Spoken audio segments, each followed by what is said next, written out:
Hello, everybody. This is Bradley Grunner with the Moss Macros podcast.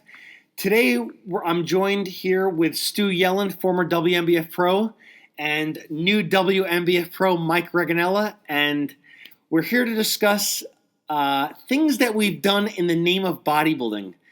Some of them are a little bizarre, some are crazy, some are understandable, and we're just going to get right into it. But before we go ahead, we'll just inform you that our pal Arash cannot be with us tonight because he is getting ready for a very important show. Very important. Very important. He's headed to the big O, Mr. Olympia, in his classic physique. This is going to be the first Olympia with the classic physique division, so I guess it is his Olympia debut, as well as the fact that this is the first year they're having this type of division. So, but before we get into it, I want to introduce our guest here, Mike Raganella, a new WNBF pro. Do you care to tell us a little bit about yourself? Yeah, sure. What's up, guys? It still sounds weird hearing him call me WNBF pro because, in all honesty, I'm still a newcomer to this whole sport of bodybuilding and everything. This is only my second season of competing, so I recently just won the INBF Hercules back in June, and now I have my pro debut coming up next week in DC. I'm doing the WNBF Pro Bowl, and I gotta say, the prep is definitely setting in. Well, how do you feel? Like, you're tired, or you're run down, or you're excited? I go through highs and lows throughout every day. I gotta say, this morning I woke up feeling great and excited. Thinking next week, all right, it'll all be over. I'll be stepping on stage in T-minus 1 week, and then midway through the day when it comes time for my workout, I'm dragging, and I'm low. I'm feeling like, how am I going to do this? I just want to eat at a certain point, like. Now, Mike, you just started competing last year. So, this is your second year competing. Obviously, I think it's safe to say you have some perspective on things at this point. I know, as we get into this, you're getting ready for your pro debut. I had my run. Brad's midway through his very, very first prep. I'm sure some very entertaining stories are going to come out. Do you see things differently now than you did a year ago? I'm sure getting ready for your very, very first contest, 2015, there were probably some moments where you just stepped outside yourself and said, what the hell am I doing? Oh, yeah. That's my perspective has changed totally.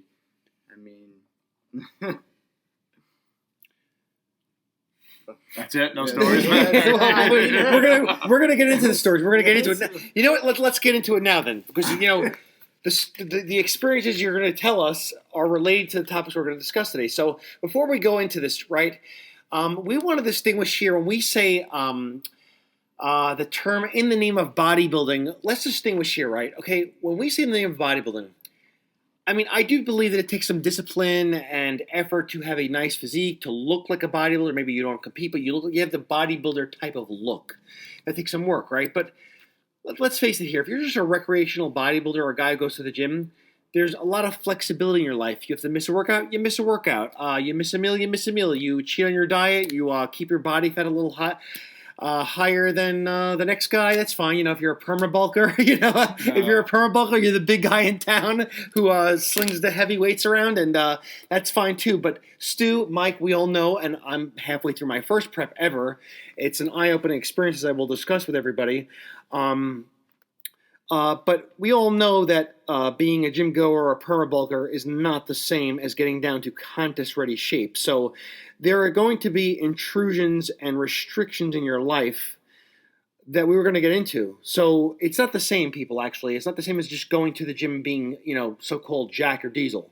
When you want to step on a stage, there are certain measures that got to be taken, and this can infringe on your life. It can infringe on the life of others. It can make your life just a giant pain in the ass. So it can make the life of other people a giant pain in the ass as well. So those around you. So let's get into that. Let's first get into the physical training. Now, Stu, obviously we give some leeway. When you're prepping for a show, different from the off season, would you think there's more flexibility in the off season where because of life intrusion, life happens, intrusions upon your training. You could miss a workout, perhaps. There's nothing's going to go wrong. You could miss a meal. You could be a little more sloppy with things, maybe, and still make progress. Now, there's a differentiation where it's contest time, right? Well, of course. I mean, look, people tend to overestimate how easy it is to lose muscle. Oh my God, I lost. I missed one workout. I'm not going to be. You're fine. You look exactly the same. There's no difference. And when you're getting ready for a contest, something that I always pointed out was everything you do every day, everything that you have to change, that you have to miss, that you have to alter to keep your spouse happy, your job, so you don't get fired. That's the stuff that runs through your head when you're on stage. And it's that mental stress that, let's face it, you put it on yourself. I'm not saying that's a bad thing. I'm saying that's what you remember. I remember my first prep, I got a cold. And I tried going to the gym, and I thought I was going to freaking die. I remember going home and I don't even feel like eating. I'm supposed to eat a chicken breast and that. So you know what I did? I took everything I was supposed to eat, and I went to the bodega across the street, and I bought a thing of chicken broth. And chicken broth. And everything I was going to eat, I boiled in the chicken broth. I made it into soup. Now I don't know if soup really has any medicinal properties, but it made me feel better that I was doing something to take care of my cold. And then I just passed out. And it was probably the smartest thing I could do. But at the time, I thought I was this huge failure. Like, oh my God, I can't go to the gym. I was going to die. Like, I really thought I was going to pass out in the corner somewhere. Things are, how should I put this? An expression I use a lot, and Brad, I know I've thrown this at you, and Mike, you've heard me say this a zillion times. When you go into a contest, what do you want out of this? Okay? What do you want out of it? If you want the experience of standing on stage, that's fine. Then miss things and do what you ever have to do. But if you need to know, regardless of whether you win or lose, if you need to know at the end of the day that you pushed yourself to the limit, you did everything you can, okay? You didn't take any shortcuts. You didn't miss out on any of your meals. You didn't miss any cardio sessions. You practiced your posing every day. Well, then that's some serious mental stress there if you're going to have to change something. And that's where all this, I hate to use the expression fitting it in because I think that's going to be another good topic for us, another podcast. That's where it all really comes to the forefront. Yes. Exactly. So, Mike, would you like to add on to that? I mean, before, we were just introduced you, but I mean, are there adjustments that you have to make in your life so far? Could you recall? And we're basically over inconveniences now. I mean, has this intruded upon your life? Is it difficult to manage this? Well, Mike, hang on, let me jump in. Mike, you're going to school. Yeah, I was about to say that. Yeah, you're working. You prep for the Hercules. That was in June, so that was several months there. Then you decided to do this pro show at the end of August. So July, another 2 months onto there. Dude, I never dieted through the summer. Ice cream's too delicious. Yes, that's it. Yeah, I missed out on a lot of barbecues this summer, but hey, it's all worth it in the end. But yeah, no, taking class has honestly it's actually kind of helped me, to be honest, because it kind of gives me something to focus on other than just being hungry all the time, Yes. Having to study, having something to fill my time rather than, just sitting around thinking about training or, it's kind of like a distraction, So it definitely helps pass the time and it helps improve me both mentally and physically, So. Right. Well, I mean, I'm learning, but just as far as fitting in, we're going to touch upon the physical training aspect. I mean, fitting the workouts in, I understand, my schedule now, I'm getting ready for my first show. I'm already about 8 weeks into the prep, and I have, let's say, 8 weeks more to go. I come home, I live close to my job. I only live about 10, 15 minutes from my job. So when I get home, I would love to just sit around and mope around and, go on the net and lounge a little bit or even take a nap and then go to the gym. However, I am married and I have other things to do. There's my life as well. And I get up at 6 o'clock in the morning, and now I'm getting up earlier. And, sometimes I'll get up at 5:45 in the morning, and I really can't wait. I mean, there are things to be done. There are errands to be done. I have a wife sitting at home who I'd like to spend some time with, and I got to immediately go to the gym. Whether I'm tired or not, whether I feel like dilly-dallying or not, I have to immediately get home, change, go to the gym. And, Do you recall several things like this where, like, you're not as leisurely as you would like to be? I mean, you're just you must go. There's no.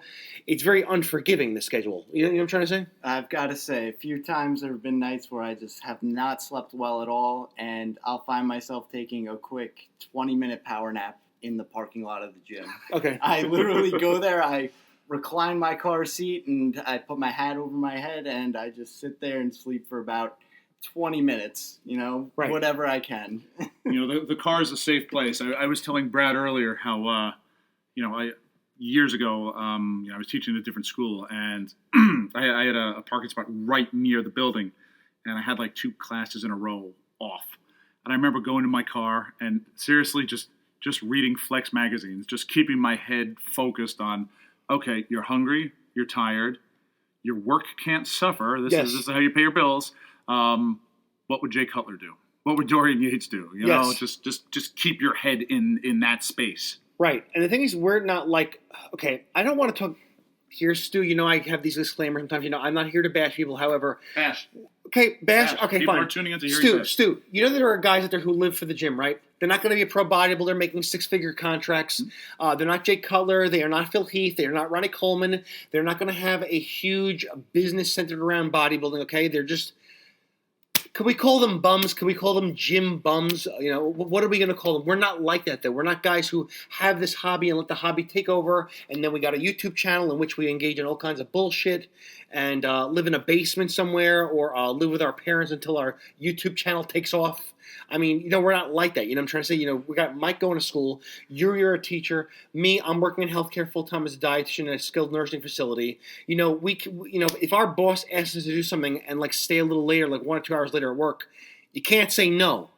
So you got to do that workout when it's inconvenient for you. You got to do the workout when when you're tired. You got to do that. You know where I'm going with this. Well, yeah. I mean, look, fitting things in because this is your hobby. Yes. Let's face it, it's a hobby. It is a hobby. But it's a real serious hobby. It's a serious hobby, but if you are not making your living at it, and the rest of your life is crumbling because of it, because you're dedicating too much time to your hobby, then you have a problem. Yes. Then you have a real problem. I mean, look, I'm sure I've told the story before. There have been times where I've had to work, stupid late. I've had to go back, conferences and stuff, and getting home at 10 o'clock at night, walk the dog, go to the gym because I'm prepping, and I got to get my intervals in and train abs or whatever. And there I am, like half asleep, almost crying, doing my intervals 11 o'clock at night in an empty gym, getting back home 12:30, going to sleep for 4 hours, and getting up and getting ready to go to work again. And you can't complain about it. That's what you do. My first prep, I mean, I guess if we want to, start getting into the weird stories and stuff, I started seeing, my now wife. I was getting ready for one of my first contests, and, you try to hide this weirdness as much as you can. And I was still kind of figuring things out, dietary-wise. And, God, I remember, going to parties, meeting friends of hers. They have food out, and like, yo, Stu, we got some food, we got some beer. I'm like, no, I'm good. Sneaking off into like a back room or a bathroom somewhere, taking like, a pocket full of vegetables, cucumbers and celery out of my pocket, scarfing them down when no one would see, and coming back out, drinking Diet Cokes until I felt like I was going to throw up, and then telling everyone, no, I'm not hungry, I'm good, and then promptly falling asleep on a stranger's couch. Right. Good stuff. Right. Healthy lifestyle. Right. I made a good impression. Well, yeah, right. The thing is this, though, is that, and, is that the only thing that I really find to be probably the most difficult to deal with for me personally, being that I'm in a contest prep and I'm actually going through the rigors and seeing how just damn disciplined you have to be, is that the only thing that really bothers me the most is that my kind of infringement on other people. For example, if someone asked me to do something social, if someone asked me to, let's say, go to this party, go to that barbecue, you want to come to Florida or you want to go to upstate New York for a few days. Did you just get back from Florida? Yes, I just got back from Florida a few weeks ago, actually. When I was in Florida, I actually had to search for gyms around the place, which is not hard to do. I'm in Boca Raton. I'm not in, the sticks or anything like that. But before I went, I had to just have a talk with my wife and my wife's family. Can I get to a gym? Where am I going to prepare my food? can I prepare my food at someone else's home? This is like being just a pain in the ass to others around you. You know what I'm saying? But, we did make it work, and we did the shopping, and I was able to prepare my meals, my contest prep meals at my wife's relative's home, which was good. And then now I'm actually going to Philadelphia for a few days. You see, I'm still living my life within this hobby. And now I'm going to go to a gym to a gym there over the course of 3 days. I'll be going there for a gym session, an interval session, bringing foods with me, ordering out appropriately. But this kind of could when you think about it, it's like, do I really want to work out? Do I want to enjoy this mini vacation with my wife as much as I can? But then there's the gym that I have to attend because I have a show coming up. So you have to find a way to fit this in without driving other people up the wall, though. And you probably will drive them up the wall anyway. That's why you should have a little talk with the people around you before you do this. But that relates to what I was saying. So we're not shut-ins. We're not guys who are like have no obligations or ties to people. I mean, Mike, you can relate also, right? Oh, I can relate 100% in terms of inconveniencing others and imposing with my whole lifestyle. Because last year, actually, speaking of vacations, I went out to Colorado because my brother used to live out there in Boulder. So I visited him for a week while I was about a month or two into my first ever contest prep. So back then I thought, every little detail counted. And I didn't realize, I could be a little more lenient with my meal timing or when I was training. So I had to have everything set in stone pretty much. I'd like to point out you won that contest. So, I did, which, it paid off in the end. But while I was there, he would be talking about things that we had planned for the day and everything. And I'd be like, okay, but when can I go work out? Or when do I get to make this meal? When do I get to eat, And he was like, dude, we were talking about, we were going to the Rocky Mountain National Park one day. And it's beautiful. It's amazing out there. And all I could think about the whole time is, I really need to get back and train. And he could even see the anxiety on my face. He's like, dude, what is wrong with you? Are you like this out of touch with reality? Right, but I can relate though, because not only did I have anxiety, I'm not angry at people around me. I'm not angry at people who want to hang out with me in Florida. I'm not a nut job like that. But the first thing you think, you're like me, it's more like I kind of almost get mildly angry. I'm like, God damn it, where the hell am I going to work out? What the hell am I going to do? I mean, I messaged Stu, saying how much I want to go to Florida, but at the same time being kind of enraged over the, I texted Arash as well, kind of being really flustered and irritated, thinking, how the hell do I make this work? I signed myself up for this. I mean, I'm not signed up technically, but I'm in it. And now how the hell am I going to make this work? I mean, there are other important things in life. My family is more important than bodybuilding, but bodybuilding is important too. What the hell am I going to do? Bodybuilding's close. Bodybuilding is actually very close, and we're going to get into why we do this to ourselves. That's probably could be the concluding question here when we end this. I mean, there's the physical training fitting it in, and then also, I mean, as far as keeping to the diet, we've touched upon that to a degree here also. I mean, you've done nutty things. You brought hard-boiled eggs to a movie theater. Dude, that was like Broadway play. That was I thought it was a movie theater. Dude, those were expensive tickets, and there I was prepping for a show, and it was a low-carb day because I like the carb cycling, which Jason Blaha said doesn't work. Oh, yeah, he's Blaha. I'll tell that to, all 7 first-place trophies. Exactly. But yeah, lights went down, and I didn't know the people, what the performers were going to be coming down the aisles. If anyone's ever seen The Lion King, this is a big deal. And there I am, crouching down in my seat. I got this giant gallon Ziploc baggie I took out of my jacket. I had a dozen or 2 hard-boiled egg whites, and it stunk, man. Yes, it stunk. And then there's the thing about even when I'm at work, work has a social aspect, and you're always eating by yourself. You're constantly saying no to people at every function. Hey, do you want to come to the conference room? We got some homemade food here. No. Hey, do you want to order pizza? No. Everything is no, no, no. I mean, do any of you ever feel self-conscious about that? I mean, I don't really feel self-conscious where I actually. People are not mad, but they want to include me, which is flattering. But sometimes I even find hey, I'm like an annoying guy. Yeah. Every April, I guess it is. I'm not very religious. My family's Jewish, so every April we'd go to my aunt and uncle's in Jersey for Passover. And, my aunt and my uncle learned to accept that, Stu was going to bring a cooler and sit politely at the table and just, do his own thing. And there was one year I was getting ready for a contest. My brother was getting ready for a contest. My wife was getting for a contest. And there we are, all three of us eating out of coolers. There's my grandmother looking at us, shaking her head like, what the hell is wrong with my family? Yeah. Mike, have you ever had some of that? Yeah. Oh, actually, this past summer with class, I don't like to broadcast the fact that, I'm prepping for a show or whatever, What's wrong with following you? a strict diet and all that. And Yes. my teacher would, he was actually a really nice guy. He would bring in treats and like pizza, ice cream, and all this stuff. And, he would always offer it to everyone, and there would always be some leftover. And he'd be like, come on, have some. And he would always look at me and be like, why aren't you having any? Like, it was almost like he was offended. And I was like, I can't. I'm following a strict diet. I can't break it. And there I was, and then I would go to my ISO pack and pull out my cottage cheese and start eating that. So eventually it came out that I was prepping for a show and everything. But yeah. I got to say, it's amazing how you almost try to hide this. Yes. Brad knows. But before I went into education, I worked in TV. I worked at like commercial houses, and I remember I used to eat at my desk, and I thought this is totally convenient. My desk was filled with cans of tuna and protein bars and cashews, and it got to, I guess, at one place where one of the I guess production heads kind of took me aside and said, we can't really have you with the open tins of tuna at your desk. It's pretty disgusting.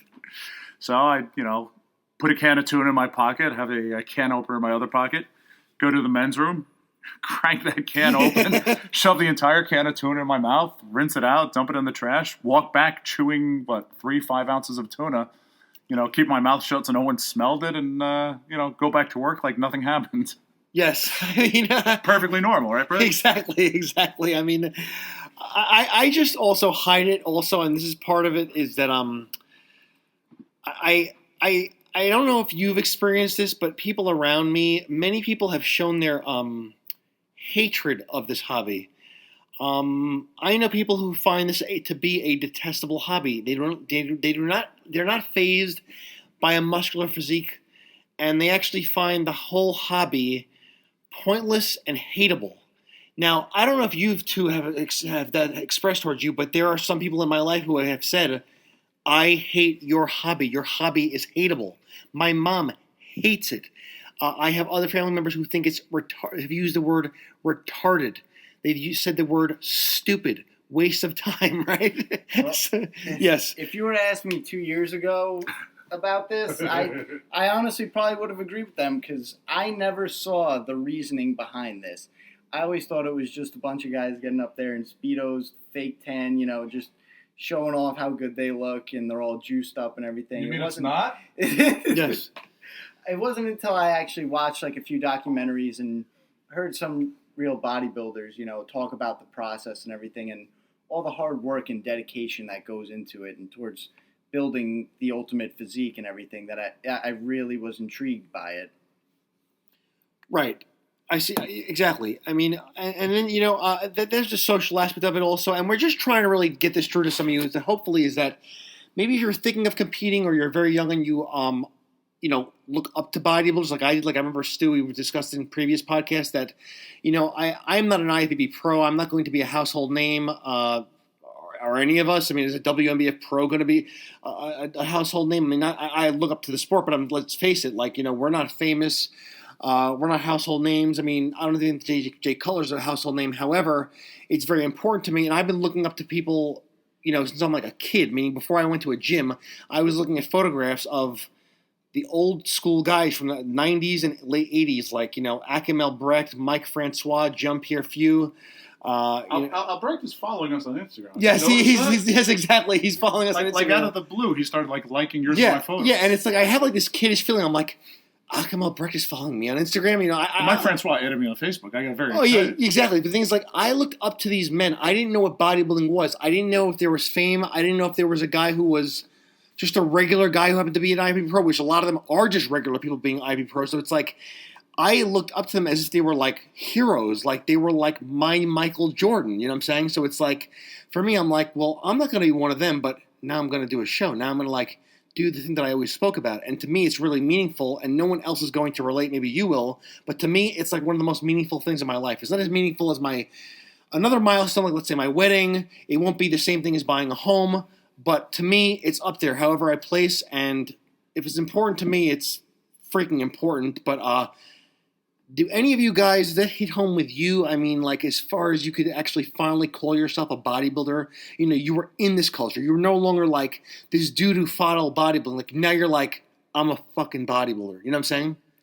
That's what I was saying at the beginning. It's still so weird to me that you refer to me as a professional bodybuilder, because I don't see myself as that at all. Like, you know, like, it kind of came out of nowhere. Like I was just saying, 2 years ago, I never would have seen myself even stepping on stage. I was always very shy and reserved. And to be honest, doing this I definitely stepped out of my comfort zone. And I feel like it helped me grow as a person in general.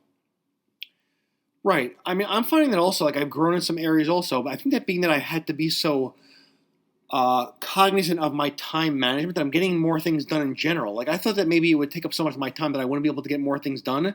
But now I think that even at work, I'm working more efficiently. I'm sharper mentally. I no longer have a stack of errands that are not done. It's like, I'm just in motion. It's because I have no choice. So I have no choice. I know that if I don't get my errands done, I'm not going to have time for the gym. If I don't get my family time done of visiting my dad, visiting my grandmother, then I won't be able to do the gym. So I'm almost like forced to pay attention more to the more important things in my life as well. Do you know what I'm trying to say? I mean that. Well, you have to. I mean, you understand that the time you take away from your real life for this, it all has to balance. We were talking before about weird things that you've done. I knew that if I took a free period every day to lock myself in the men's room and practice my posing routine. That meant that I better get everything else done during the other periods of the day, or I was going to be behind with work. Right. And, have everyone stare at me coming out of the bathroom drenched in sweat every single day. Right, exactly. But I've noticed that because it's like, there's times when I'm like, yeah, I could definitely relate to that because, as I said, I'm becoming more cognizant of other periods of my life. And as far as crazy stories go that people have, stories of crazy things that people have, been doing to get in shape for shows, I mean, you've talked about the inconveniences in your life. What have you done as far as physical training or diet-wise or things to make weight for a show? Now we're going to get into the actual mental aspect of this as well as physical, meaning that, Stu, we know the hungry nights. We know the days of low-carb days where you've already eaten your dinner. Let's say it's like 7 or 8 o'clock at night. You're hungry at night. There's no going into the fridge. There's no going back for, anything to satisfy you until tomorrow morning after your cardio session in the morning. I've got plenty of my own stories. I got stories where my wife would eat an entire jar of pickles. One of my clients, and a friend of mine, Tanya. This is awesome.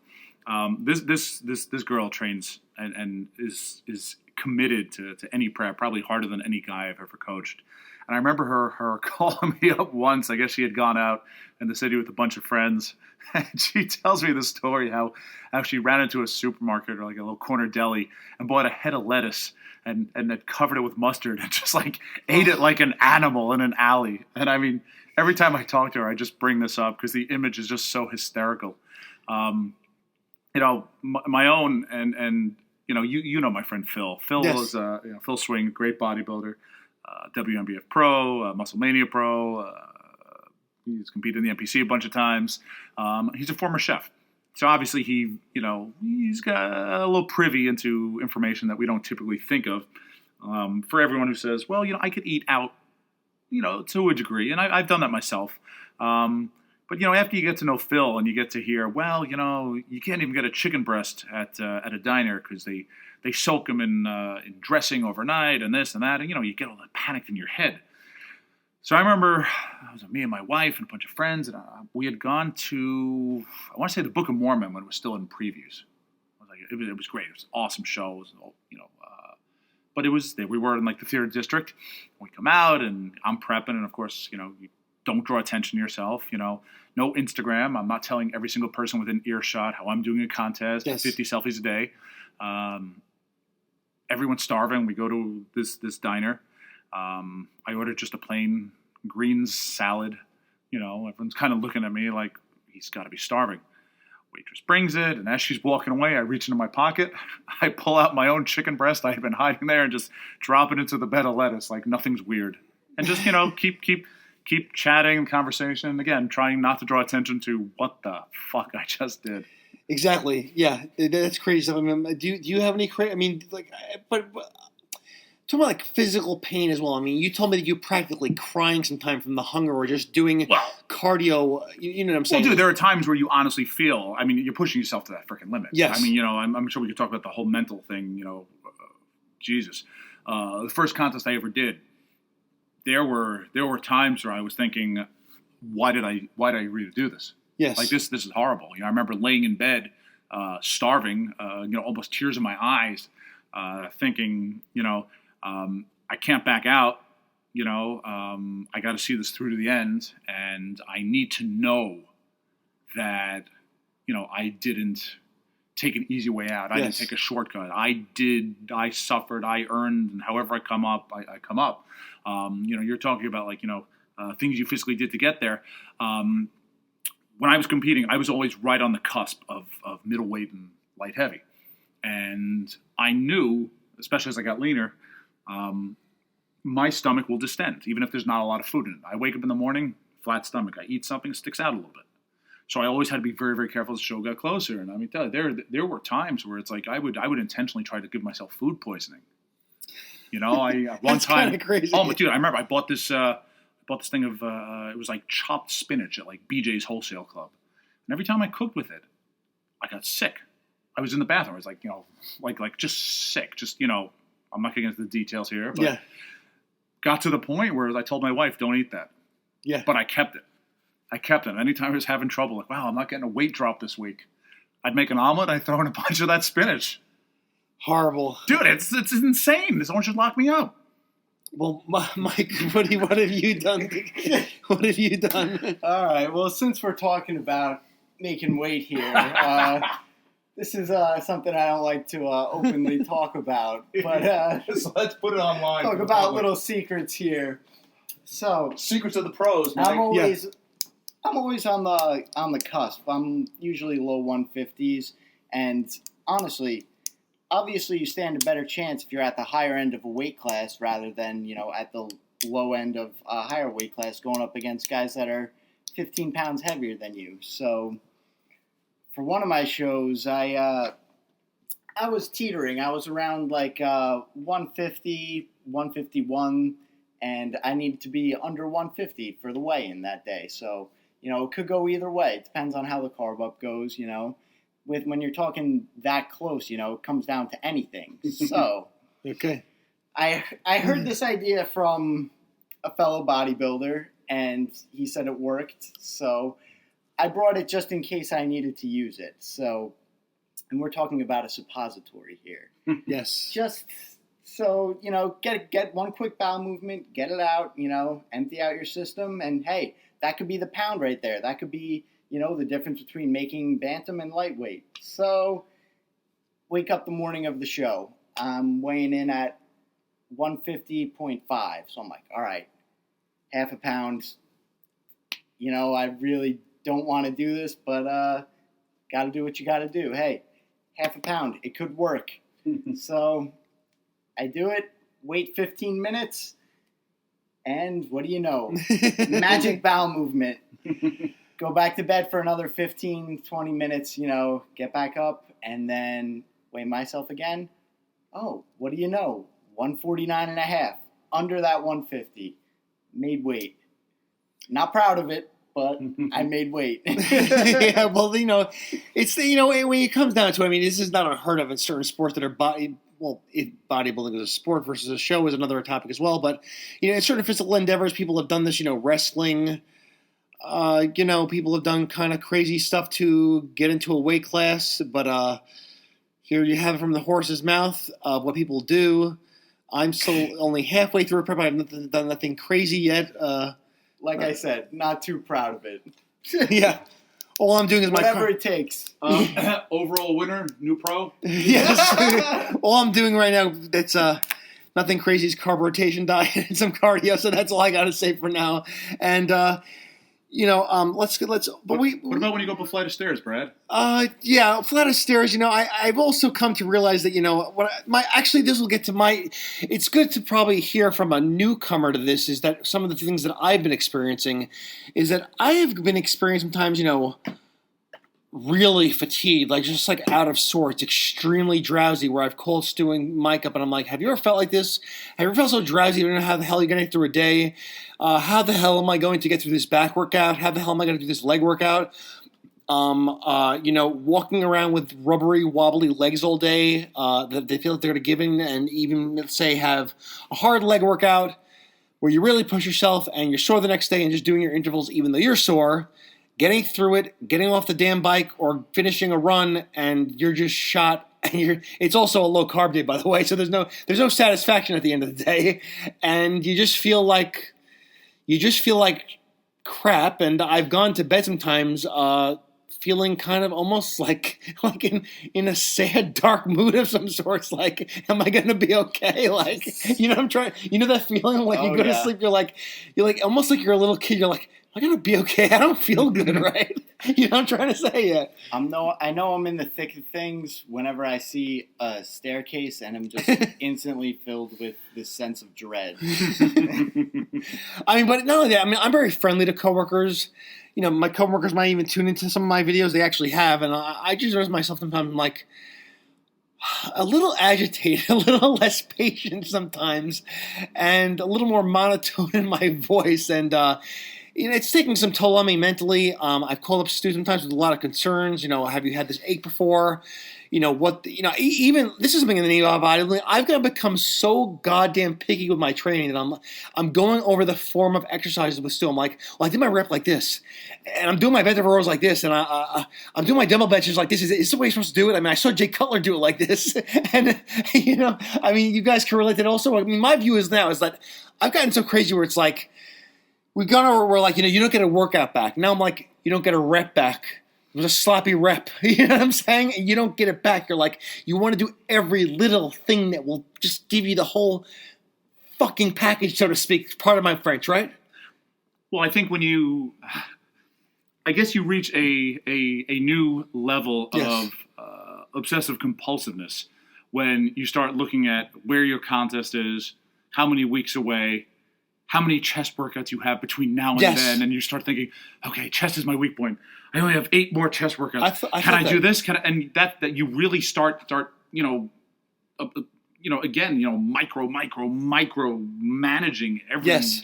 Really, just I don't even know what to call it. But like you said, I didn't get a rep back. Oh my God. I always told both you guys, when I was competing, I had to leave the gym knowing that was productive. No one had a better workout than I did. I don't want to say, I killed it, but that was productive. I'm not going to look back tomorrow and go, I half-assed it, or I didn't. No. And you reach that point where, it's I don't know what you call it. You get the blinders on. Your vision is just myopic. Just in that moment, that's all you're focusing on. But everything else we're talking about, well, yeah, the rest of your life keeps going on, and that's where all this nuttiness stuff comes in. You guys know Josh Rosado. He competed 2 years ago. I prepped him for the Hercules. First show ever. Enters the novice, but they shuffle the classes. He ends up in the open, and he takes second in the open. And I'll tell you, if his legs were a little better, I think he would have won. His conditioning was spot on. He had to go to Puerto Rico. I want to say like a week or two during his prep. And when he told me that, I was like, dude, what the hell? He goes, no, don't worry. I'm bringing my food with me. Dude, he did not lose a step. Yes. Okay, you want to talk about commitment? You want to talk about fitting it in? You want to talk about crazy stories? He brought food with him for almost 2 weeks to Puerto Rico. Right, exactly. Now, other things also. You guys are seasoned competitors. I'm starting to feel a little bit like getting that competitor mentality. I don't know who the hell's entering the shows that I want to do. It doesn't matter. I saw one of them. Okay, yeah, that's good. Then the thing is, I don't know. I'm doing this because I love it. I want to bring my best package in. Even if I come in, let's say, not even place, my view is that 16th. Yeah, if it's 16th place where you don't place, but my view is this though: is that if I come in 16th place, my view is that I'm going to kill myself. well, actually, no. Is that my view is that I thought about it in the gym today. Is that if someone could look at me and say, you know what, that guy really busted his goddamn ass. You know, he was 16th place, but he's a good bodybuilder. I'm happy with that. You know, because my first time doing it, I mean that, you know, if I can't have it, if I don't have it in me to place or place highly even, my view is that, okay, you know what, that guy's up there, he's 16th place, but you know what? He's a damn good bodybuilder, and I could tell that he knows what he's doing, and I know that he suffered, and I know that he treated this the way a bodybuilder should, because we've seen shows before where the person gets on stage, and they're not even, could we call them a bodybuilder? Could we really call some of these people who get on stage, and it's almost like they even know they're not a bodybuilder, and they're up there on stage. They're fat as jiggling all over the place, and they do these silly routines. You know those buffoons I'm talking about? Well, I mean, look, you know, you're always going to have those arguments, and I'm positive we talked about this before, you know, the whole, well, this person lost, you know, 50 pounds, and they're probably, that's fine, that's great. But then there are those people that, you know what, they don't even diet, they don't even get in shape. You know, there's one guy I see at every single WNBF show every year. Yes. You know, I'm not going to say his name, okay? Yes. And you both know who this There are is. two of them, I think, yes. Yeah. And, you know, I first time I saw him, you know, one of the other judges said to me, he just likes being on stage in a Speedo. Yes. Okay, that's fine. But you know what? And this is the competitor in me talking here. Okay, this is a competitor in me talking. That guy is going to go home. He's got enough, you know, 5th place trophies for classes that, you know, there are only 5 guys in, and he's going to tell all his friends how he's a champion bodybuilder. And you know, again, the competitor in me takes some serious offense to that. Serious offense. To right. that, you know, because every trophy I earned, I fought for tooth and nail, and I give all the respect in the world to the other people that were in my class that either beat me or that I beat. You know, the judges were, you know, kind enough to give me the nod on that particular day. You know, and you know, I always say I respect anyone who gets up on stage, but you know, here's the little asterisk that goes along with that. Except the person that, you know, makes a mockery of a sport that I respect, and, Right. And there are those. There right. are those. No, exactly. And going with it with my experiences, my first thing is that, you know, I'm not used to, you know, doing cardio before breakfast every day, every single day. Like, you know, I don't think this is like the most interesting story, but I'm pretty much like, you know, out of my door in 5 minutes, brush my teeth, get a drink of water, and just leave my home. And I'm like, have my cardio gear on while I'm going to sleep.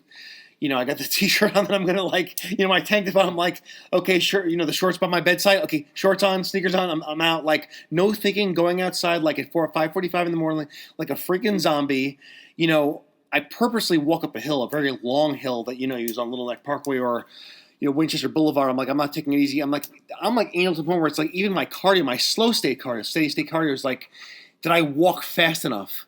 You know, there's some other guy crazy out there who's getting up at 3:30 in the morning probably doing his cardio. There's some other guy out there who's hungrier than I am. You know what I'm saying? Literally hungrier, you know, crazier than I am. Have you ever... And doesn't that spur you on?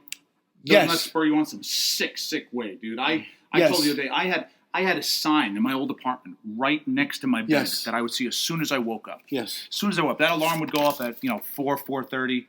You know, and, you know, I forget what time I had to actually be at work. And, you know, in that moment where you're looking at the alarm and you're weighing out, you know, can I go back to sleep? There was that sign I wrote to myself and said, you know, get out of bed, fat ass, and do your cardio. Yes. You know, it's okay. Right, exactly. But even I've thought about it, I'm like I just said a moment ago, is that I know there's some other guy out there who's doing this. I know there's some other fucker that I know who I don't know his name. He probably looks better than I do already. You know, he's good at this shit, and you know that feeling And like that's the guy who's going to beat you if you let up one bit. yes, or just that he's maybe not even better. He's just fucking crazier than you. You know, he's willing to, you know, to suffer. You know, there's that. Sadist. Yes. You know, is he willing to suffer more than you are?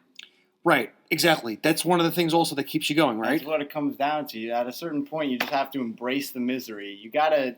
That's why it's so important when you're going into these competitions to know what you're in for.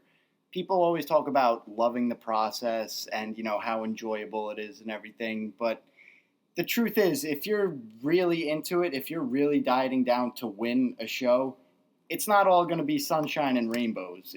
You're going to be miserable. Like, yeah. But Stu, you know what? It's true. Stu, that's a very good point, actually. Now, Stu, we've gone through some stories here. And now, the thing is this, though, is that maybe we should do this because it is in the name of bodybuilding. You know, we have a standard here that you and Arash were talking about on a previous podcast between very lean and shredded, meaning like the age when Rich Gaspari came into the scene. You know what I'm saying? Not like, you know, the days of old where Arnold were like, you know, Arnold would still be 1 or 2 months out from a show now. Like, what's the difference really in the terms of suffering between, you know, being very lean and people saying, yeah, damn, that guy's ripped, and then just being shredded with the ghost face, and that's a whole other level of misery, right? Well, I mean, I'll tell you. Look where you're at now, okay? You are, guys, at the time we're recording this, okay? Brad is, I'd say, high 180s. He's down about 19 pounds. Yes. And we've estimated, and you know, all you can do is estimate. All you can do is estimate, because you've never done this before. Estimating he's got to lose between 15 and 20 more pounds. And I know a lot of you guys are saying, what the... You know what? If you don't want to accept the level of leanness in a contest, then don't enter the contest. That's okay. Right. That's okay. This is just what things are these days. This is the standards they are these days. The difference, and Mike can tell you this, I've coached Mike through a bunch of shows, your weight may not change at all. Your weight may not change at all, but goddamn does your face suck in. Oh, Your yes. face sucks in, your skin gets thinner. You know, I mean, I've done shows, you know, 6 weeks apart, and my weight doesn't change. But holy crap, every day you're finding like feathering and veins, and you know, your eyes are further back in your skull, and you know. Is that recomposition that's happening within 6 weeks, or I don't get it? I mean, if you're not dropping weight, is that recomposition, or? You know, if you're going to break it down in terms of the weight doesn't change, then it has to be some kind of recomposition. I remember Charlie Carolla once told me about, you know, you reach your weight and then your skin thins. Now, like I don't know if I believe all that, you know, skin thinning nonsense, because then you get into all sorts of you know, stupid things like, oh, I ate a piece of cheese and I messed up my conditioning. That's not going to happen. But you know, something happens. You know, something happens, whether it's just, you know, water levels or electrolytes or whatever the hell your body's doing. I've seen many instances myself and clients of mine where the weight stays exactly the same, and they're already lean. But the changes that happen, just that little bit of time. And that's why, you know, I always tell people, it's like, look, you know, can you get in shape in 12 weeks? Sure. Is it better giving yourself 16 or 20? Yeah. Why? Hiccups happen, and that thinning that happens at the end, dude. That's a time thing. You're not going to make that happen overnight. Well, I thought that didn't Jay Cutler say that onions give you that look? You know, I like Jay Cutler. I think he was you know what? Yeah, he might have been He joking. was fucking. I think he was joking. I think people actually took that seriously, because I saw on a message board that some guys heard him say that, or that he wrote that, and he started eating onions all day. Dude, but I think he was fucking around, because I saw a later video of Jay, and then he was sauteing some onions and pepper. He's like, "We know onions get you shredded," and he was so obviously being sarcastic. Look, I I remember eat onions every day. dude, I think Yeah, onions me are too. great. It works. Yeah. Or that wasn't? Didn't Lavroni say that the way to thin your skin was from whitefish? That, yeah, dude. So that whitefish makes your skin thinner. Look, when I realized that you know, younger kids were paying attention to the stuff that I was doing, me and one of my old training buddies, we started joking about lycopene. You know, and you know, unless you don't know anything about nutrition, you probably don't know what the hell lycopene is. But we started, you know, these rumors like, yeah, we're putting ketchup on everything. We read that lycopene is anabolic. We had kids putting fucking ketchup on everything. And you know what? With all the sodium that they were ingesting, they probably got all big and puffy, retaining water, and they thought, I'm getting huge. Right? Well, the thing is, I know someone who was very close to Nasser al-Somebody, and Nasser al-Somebody, being the sarcastic wisest that he was telling sometimes people that, you know, telling people to eat whole watermelons. Yeah, why not? Well, dude, Schwarzenegger did that bit about crushing up walnuts and salt. And then eating the mixture, dude. Well, this goes into a whole other topic of nutritional myths that people buy into. Well, like, yeah, that would be a good. That's a whole right nutritional myths is a whole podcast itself. But now besides all this, you know, let's wrap up all this craziness. I mean, why? Okay, we touched upon this at the beginning of the podcast. Now let's wrap it up with this: is that let's go into each and every one of our reasons of why do you do this. So, for example, Stu, why did you do this? With the craziness involved. You're not Lee Haney, you're not Arnold Schwarzenegger, you're not Jay Cutler, Ronnie Coleman. Why do you do it then? Give us a good 5 minutes of why you do it. This is simple. Okay? On some level, and sometimes you need to remind yourself of this. There has to be some enjoyment if you're putting yourself through something this barbaric. I mean, let's face it. You know, you obviously enjoy it. The lifting the weights, that's fun. The looking in the mirror and seeing your body looking like a superhero, that's freaking fun. The getting on stage and seeing people applaud for you and seeing the photos afterwards and going, oh my God, that's me. That's fun. Okay? Yes. The process, okay? The proving to yourself day in, day out that you can do this. I've always said that when people where I would work would ask me what I was doing, they would see the changes. And, I never really advertised this. I always tried to downplay what I was doing because it had nothing to do with my real job. And I would tell them, and I would always hear someone invariably say, I couldn't do that. Right. And that's when I would think to myself, and I would think this to myself, I'd never say it, that's a horrible thing. I would think, yeah, you can't. Most people can't do this. Yes. I can do this. Yes. I can do this, and I'm going to do this. I'm going to prove to myself every single damn day that I can do this.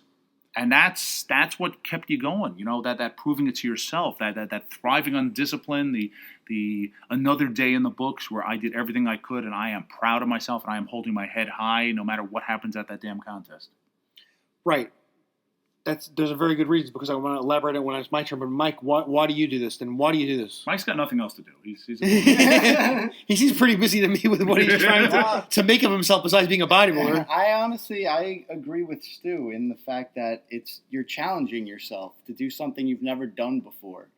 In order to get that lean and everything, you have to have an unwavering work ethic and dedication to this sport. And, just to be able to say that you did that, it's just such an awesome feeling. And when you're standing up there on that stage and, you have your friends cheering for you in the audience and everything, see photos of afterwards, it's like, it's hard to believe that you were able to achieve that and that was you, like I still, even now, like I have this pro show coming up next week, and I don't think of myself as a professional bodybuilder or anything, but objectively speaking, I do have the physique of a professional bodybuilder. And it's crazy when I start thinking like that, and I'm like, oh, wow, okay, I actually do have this, like, incredible physique. Not to sound, like, cocky over here or anything, but in order to win shows, a competitive bodybuilding show, you need to be the best guy on stage. And being the best guy on stage is a lot different than being, the most shredded guy in the gym or whatever. And, it really does say a lot about it's a character building experience. And I have learned a lot about myself through, this whole prep and everything. Right. Now, I want to counter that because this is part of my story, my whole take on it, my experience, my story, my aims for this is that one of the biggest, the most frequent common question I've come across, if you explain how serious this hobby is, and a lot of people either they do it out of, let's say, this is their worldview they're saying it, or the resentment that usually comes from it, meaning that someone like the guy that we've been speaking about, Stu, like Jason Blaha will often say, no one earns a right cent from bodybuilding, no one earns money, or like other people will say, well, why are you doing this even if you're not earning money? First of all, my view is that fair enough. Yeah, it's fair enough. But my view is this, though, is that I go to work for money. What does this have to do with? I'm working for the money. Why?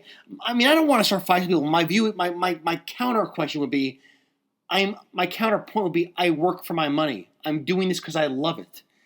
Why would someone question us if we're making money from it? Meaning that I don't like the question. I'm not really fond of the question. Actually, I have to say I don't like the question because the average American usually goes home to watch TV. What does the average American do when they go home, right? They usually watch TV, play video games, go to a bar.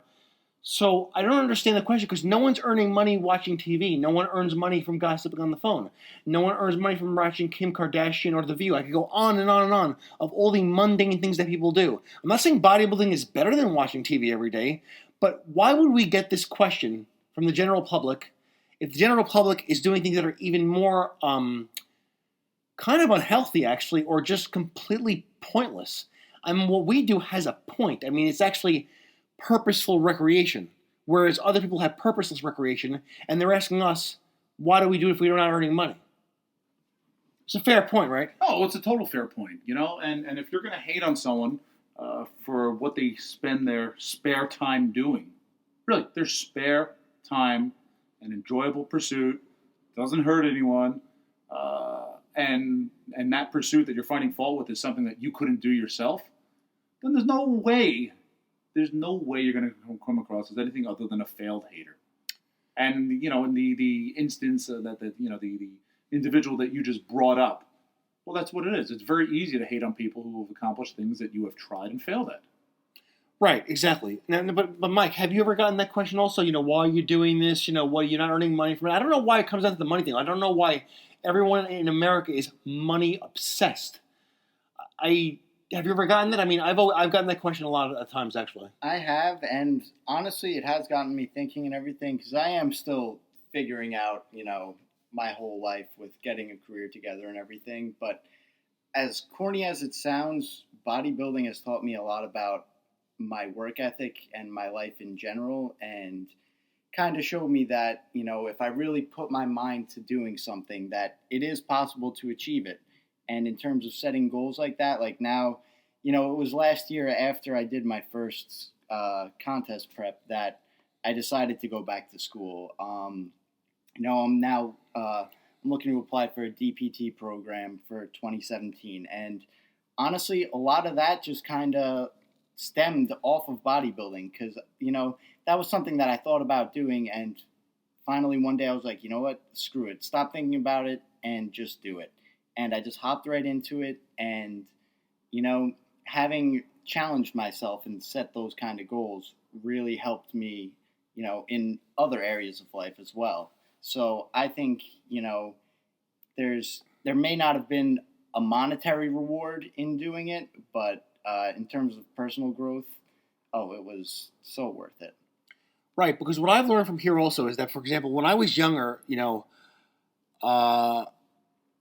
let's say not the most indisciplined person, but maybe when I was younger, I mean, I'm talking about much younger, like maybe my teenage years or something like that, or like maybe even like before I was a teenager, kind of like being a little lazy here and there or indisciplined. But my view is this, though, is that this experience actually got me even more disciplined in my life in general, meaning that, like, have you guys noticed that since you started doing this, that you do other things, whether you want to do them or not? I mean, like, when you're inconvenienced, but there's the right thing to do, or you're tired, or you just don't want to do, but it must be done, but you're going to freaking do it no matter what, no matter how sick you feel, you're tired, maybe your grandmother asked you for a favor with something because she's, old and fragile now, she needs you to move furniture, she needs you to do physical tasks, or you got to do this errand for another loved one, but, you really don't want to do it, but, suck it up. I don't care if you want to do it or not. You're going to freaking do it. I mean, that's a lesson that I've learned from it. Do you guys relate to that?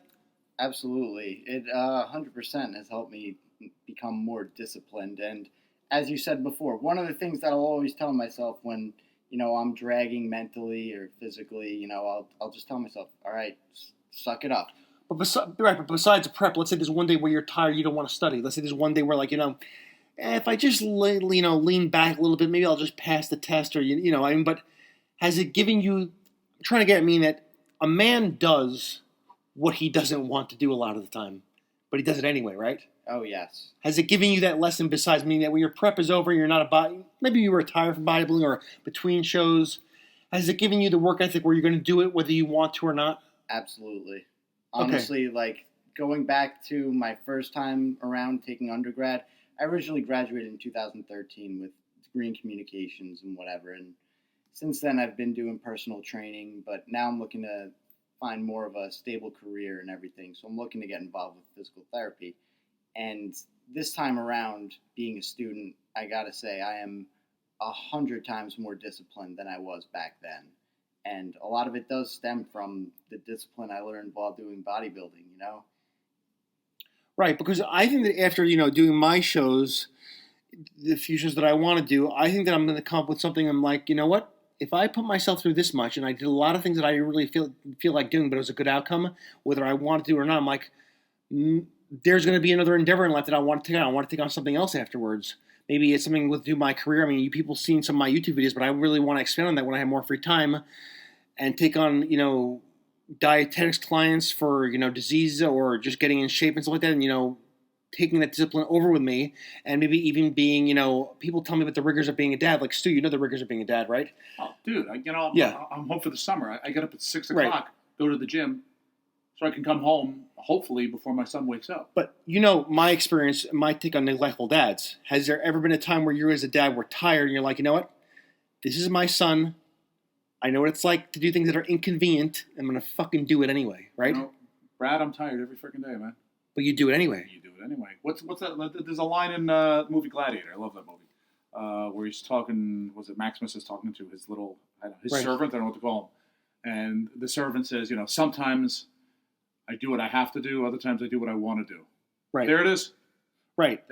Now, for me, the way I see it, as I told people before, is that I've always loved bodybuilding. I just love the whole damn thing. I love having a physique that people like. I mean, it might not be the best physique in the world, but a lot of people like my physique. And it's kind of like almost like a form of entertainment. Did you guys get off on that? Like entertaining people almost? Like, maybe it sounds kind of like narcissistic or self-absorbed a little bit. Do you ever get off? Not get off on it. It sounds kind of funny, but do you ever have a thrill of entertaining people the same way that like a musician would, or the same way an actor would? I mean, because you are providing a show for someone. You're not really playing a sport, but you're providing a show. I mean, you're providing like the sight of a body that no one could get. Like, well, it's art, right? It's art. It's a presentation. Who was it? Was it Bob Paris? His autobiography. He talked about he had a conversation with a guy on a plane, and as it came up what he does for a living, the guy's like, well, if I looked like that, I'd show it off all the time. And Bob Paris is like, well, this is what I do for a living, and this is my product, and people pay to see the product. And it was a very interesting way, a very, very removed way, I think he looked at himself. And I think, obviously, someone else who appreciates the sport is going to look at what you do and go, wow, that's pretty cool. And, other people are going to look at it like, wow, you're just running around in your underwear. And you know what, whatever. You could see it however you want. Right. Because, I mean, I'm not even a bodybuilder yet, per se. I'm just like in the midst of my first prep. And I have people sometimes messaging me on Instagram all of a sudden, like young guys saying, hey, like one guy even said something like, that he really looks up to me. And, I've had a couple people say that actually. And another guy emailed me on LinkedIn, by the way. I don't know, my physique is not on LinkedIn, but someone actually found my physique somewhere and then emailed me on LinkedIn where I'm fully clothed, basically. So this guy's like following my name or something. And I'm like, shit, I have some people admiring me. It's like almost like... good feeling, right? It is a good feeling. I mean, I wouldn't call it narcissistic per se. I mean, is it narcissistic, or I'm just like, well, I'm providing entertainment for people. I'm just an entertainer almost. You know what I mean? I think if you can just view it as you accomplish something to some degree that someone else is trying to, and if they look up to you in that regard, not that it makes you an amazing person, but in that regard, then there's nothing wrong with that. I think it's narcissistic if you think, I built some muscles, so I'm better than you, and I know about everything more than you, and like some of these idiots on social media. It's like, dude, you built some muscles, and you're still an idiot, and you're still egotistical, and you still don't know about this, and you still don't know about that, and you're still kind of a mean person. And, it's like you have to respect someone for what they've done, and that's it. It doesn't really translate to anything else, and I think you need to remember that. People were flipping out when Dorian Yates made some comment like years ago about World War II. Right? Exactly. People were going nuts about this, and I remember we were talking about this. Exactly. I said, look, I respect Dorian as a bodybuilder. Aside from that, I don't know him. That's the thing. I mean, people. But we were saying this in the parking lot yesterday. The parking lot of the store we were going to today. Actually, we're going to the store before. And Stu and I were discussing various famous in the bodybuilding world, and people expecting something from them. I mean, they were saying something like, well, this guy doesn't have a good personality. And this one guy has a good personality. And I met this guy, and he wasn't that talkative. And Stu, isn't that a little too much to expect from a bodybuilder? Well, yeah, but that's human nature. That's human nature to look towards other people. That is why, I think all of us saw, I guess, bodybuilders as someone to look up to because that's what we wanted to accomplish. Exactly. Well, I think that wraps it up for now, actually. So we're going a little bit, we could go on and on. We're very passionate about this, but I think the time is up at this point, actually. So that wraps it up for now. In the name of bodybuilding, I know we veered off topic a little bit, but we're very passionate about this, and I hope you found today's podcast entertaining and informative. What are you, Jason Blaha? Oh, yeah, exactly. All right. You'll hear from us next time. Goodbye.